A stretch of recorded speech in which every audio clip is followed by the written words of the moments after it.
If I had a magic pill, I'd give it to you. I promise. Right. I Life is hard. You have a kid, they get diagnosed with Crohn's. That's a hard life. That's a tough diagnosis.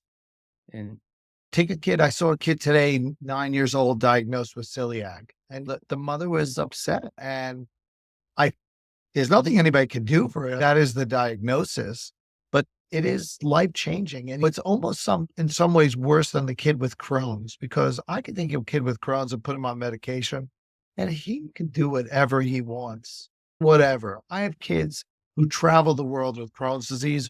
In any given academic year, we are giving medications, biologic infusions in 3 to 5 countries. Okay. oh, We do it. And those kids do amazing. But this kid, every time their friend goes out for a slice of pizza, they can't do that. oh well. They can't even have the fries out of the fryer where they're frying chicken wings.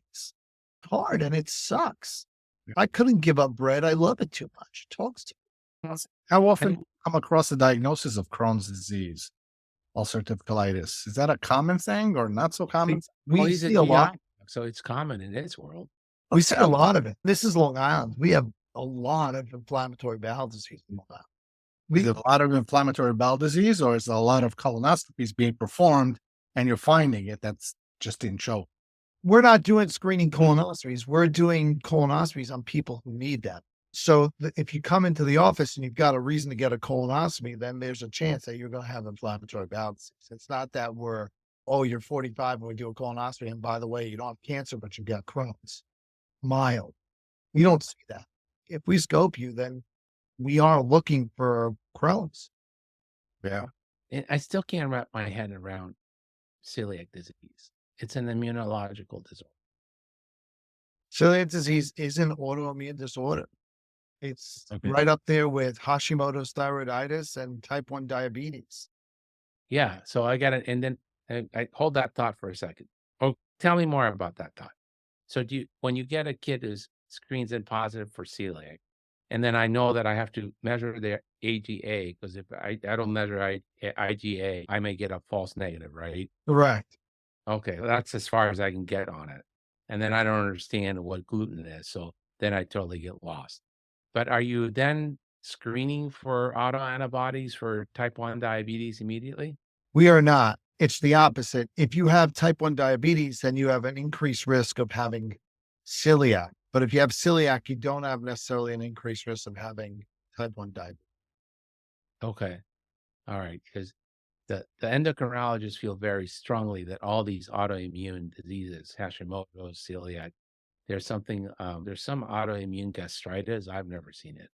You could get autoimmune gastritis. We don't really see it. Yeah, I haven't really seen autoimmune gastritis unless you're looking at eosinophilic gastroenteritis. We see, which is quite rare compared to, say, eosinophilic esophagitis.